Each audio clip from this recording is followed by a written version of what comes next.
Hello everyone, welcome back to Hopsy. Today we are deviating from our normal offensive security hack the box penetration testing thing that we do, and we're talking about this home lab that I've spent a few days creating.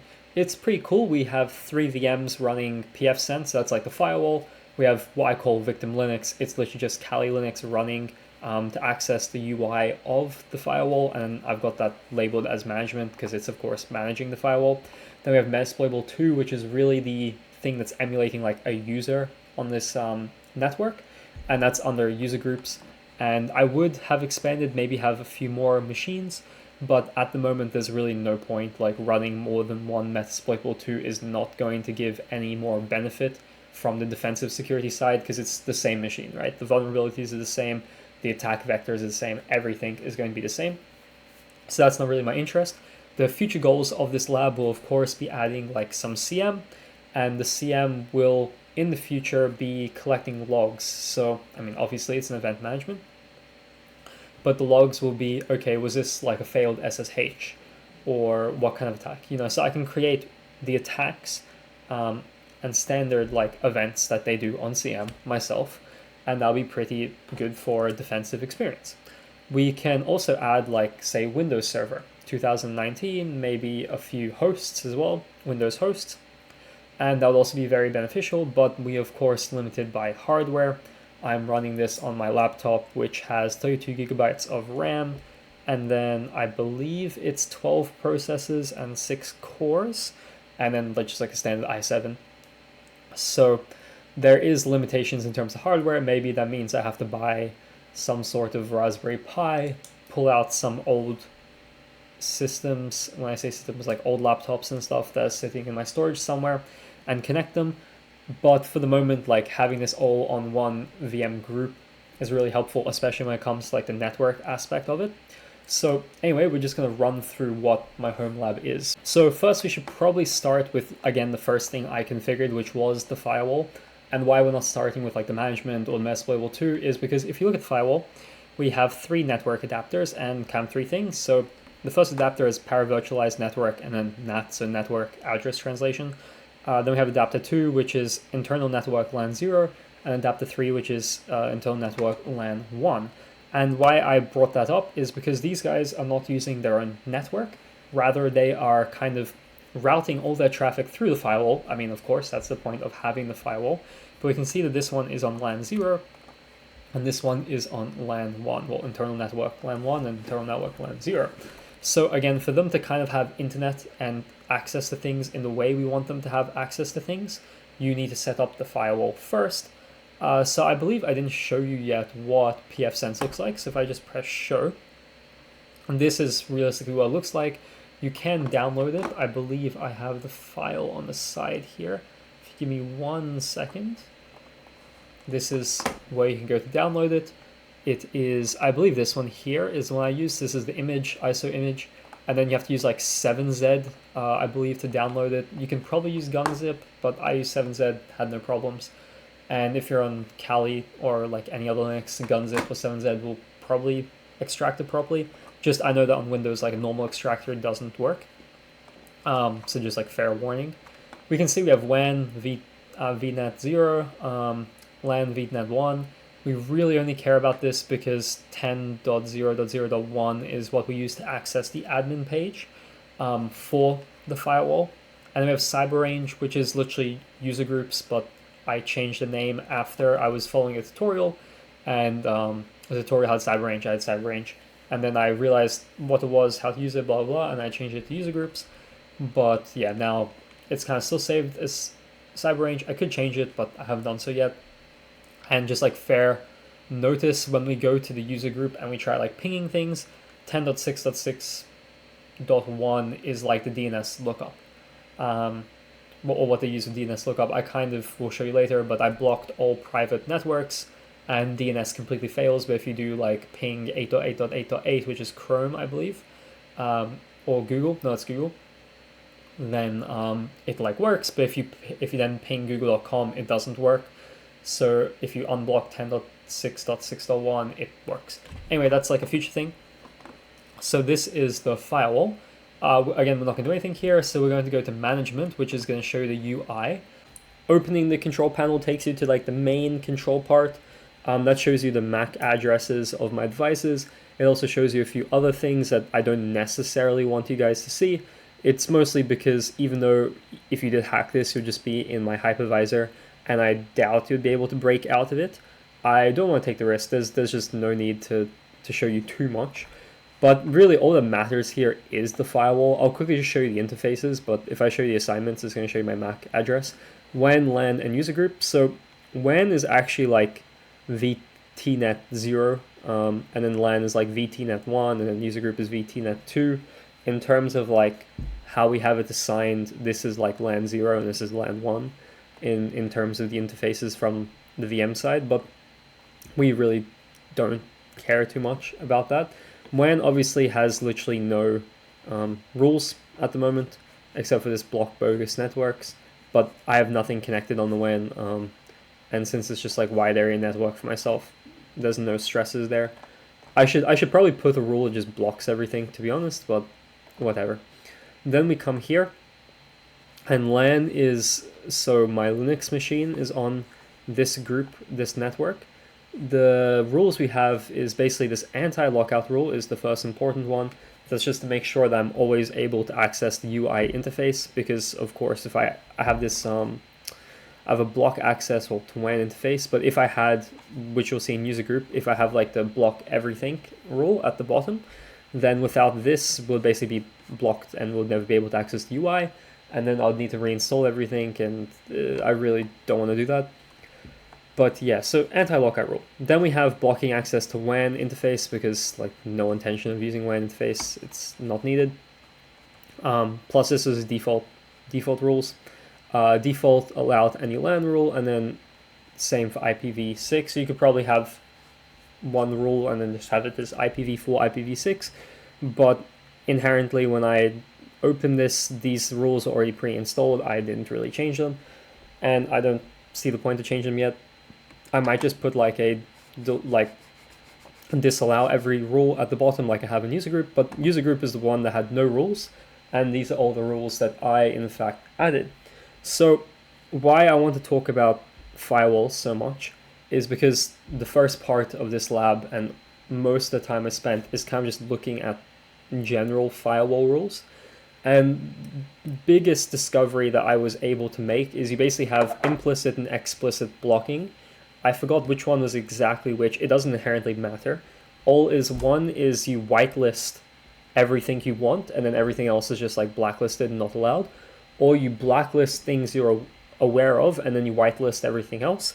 From most of the internet research, these are again the two options, but one is heavily preferable over the other, and that is to blacklist everything and then whitelist only what you want, essentially. And why that's better is because default not allow means you're not, vulnerable to things you didn't consider, and you're only allowing stuff that you're aware people are using. So, someone wants to use port 65. I actually don't know if port, let's say 1050, hopefully nothing's on 1050. And that the specific service going through 1050. Whereas if you leave like all the ports open, something suspicious happens, it's a little bit harder to determine. So it's better just to block everything, which is kind of what I've done here. I have a block everything, like disallow on the bottom. Then if we look, we might as well just go up. I have this invert, so don't allow RFC1918. That is an alias. I'm just going to open the alias and I'm going to edit it so I can show you better. But RFC is like private networks, right? And it's really only these three private networks. However, there is a tutorial online that suggests you block 169.254 because this is like the redirect when an IP doesn't, when it doesn't resolve, it kind of defaults to this, and you apparently also would like to block this because in that way there is some vulnerabilities with the IP redirect or reconfiguration, whatever the phrasing was used in that tutorial. So I decided to block this. And also blocking like loopbacks. So that's the alias for our RFC1918. So that'll make sense now when we look at it in the rules of user group. So we're allowing to any non-private IPv4 address. And that means, like, of course, all public and private stuff. Oh, also with RFC 1918, if you search it up on the internet, it is suggested, of course, that you block all of them, mostly due to security reasons, but there's also a misconfiguration issue that if you don't block them, you will have like some sort of server problem. So there we go. We've blocked it. We won't have any problems. Then we have 10.6.6.1. The reason for this is if we look again at this rule, we are blocking the whole 10.0.0.0 and like any version of that, which means 10.6.6.1 is a private network, which means it would be blocked by that rule. However, 10.6.6.1 is being used as the DNS, so like it's resolving DNS queries for us. So when I type in 8.8.8.8 to ping Google, it works. But when I just try and ping Google with google.com, it doesn't work until I unblock it. So we'll show you that later, actually. We might disable and undisable this, and I'll show you what I mean by that. Then we're allowing user group subnets, all ports to destination. This is a static IP. So I've created for my Kali Linux to always be on 10.0.0.2. I don't quite care about Metasploit. That can be a moving target. That doesn't matter to me. But I wanted to make sure that Kali Linux VM was a static target of 10.0.0.2. Then we have the final one, which is basically just allow traffic to all devices on user group network. So user group to user group, whatever's on user group can send to itself, which is essentially a loopback of some sorts. So, but there's only one Metasploitable 2 machine on user group at the moment. But for future reference, when maybe there's other groups, any user group subnet address can talk to another user group address. So let's get on to the quick Metasploitable 2 explanation of what I was doing, blah, blah. So it's already running. I don't waste people's time, but in short, if you don't know, 8.8.8.8 is google.com. If we type in the ping and we send it, we can see it's obviously working here. We don't need to keep sending it, but now that we have, I should probably disable it actually. I want to show it not working first, basically. So if you press this, I believe, yeah, that's the disable button, apply the change, and then we get out of that and we go back to Metasploitable 2. We might need to wait like a second or two for the rule to kick in, so let's just like wait some time and look at some directories. We're at vulnerable. Can we cat vulnerable? No, it's a directory. Okay, cd vulnerable.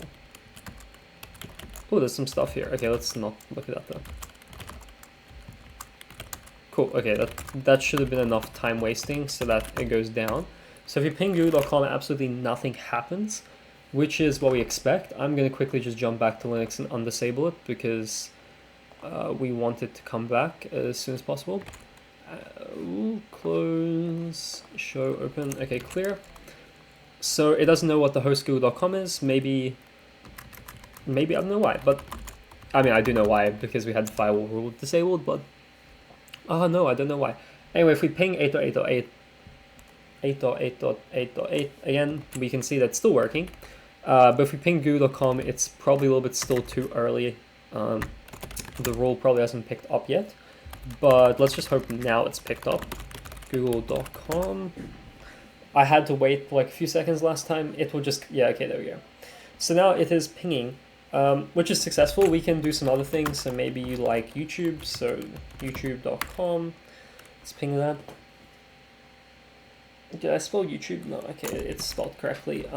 So obviously ping worked for YouTube. Maybe, I don't even know what other websites people go to. Colonist.io. Let's see if this pings. Oh wow, it's pinging colonist.io. Well, it's about to, maybe. Yeah, there we go. Awesome, we're pinging colonist.io. That's just like a game. I don't know if people remember like bonk.io or Paperio.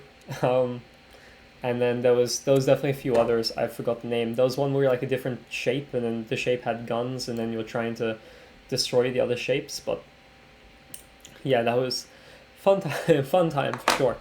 But yeah, so the ping works, and we just need to adjust the firewall rule. In short, why I'm talking so much about firewalls is because in industry, firewalls are a significant thing. You typically have topologies with many firewalls. You have like on entry, and then you have like subnets inside your network that have another firewall protecting them because you want some sort of separation inside your network, and that might be a higher privilege, or it might be just for some reason they need another firewall defending it because different access controls. Well, you can also have, not also have, everyone will also have some sort of on-device protection. Usually that will be like antivirus. It could be also an additional host firewall. It really depends. But for our topology here, we just went with one firewall at the very top, and then two branches, one being the Linux and the other being Metasploitable 2. So nothing too crazy, but eventually, like I said, we'll add the CM in. We might add in some Windows servers, add in some additional Windows hosts.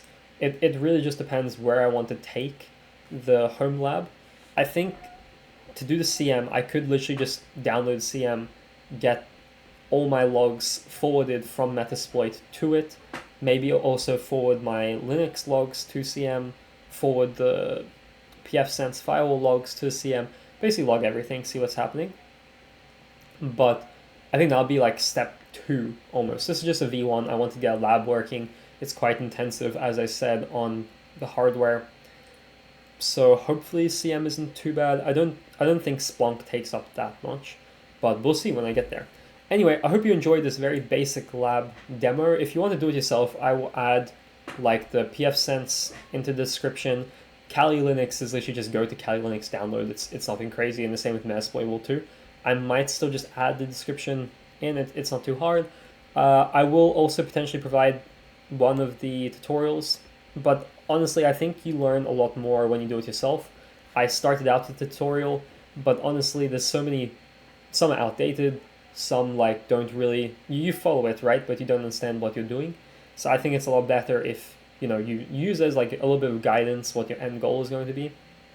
But I think you learn a lot more, and it's a lot better for you to self-configure everything, which is partially what I did. It's a little bit of a mix, so I don't be too hypocritical. I didn't do everything completely by myself. But anyway, this is the home lab. I hope to see you in the next video, which will probably be back on Hack the Box, doing one of those slightly harder, easy machines. I think we're about to cross the threshold. So I think the last machine was like a 2.7. We're about to cross into a 3.1. And then after 3.1, I think we're approaching like the medium machines essentially constantly. So that's pretty good, but of course medium machines mean that every video is going to take me at least like 2-3 days to fix and hack. So I do apologize for the slower videos, but regardless, I hope to see you in the next one. Please subscribe. We're almost at 25, which means we're a quarter of the way there to 100.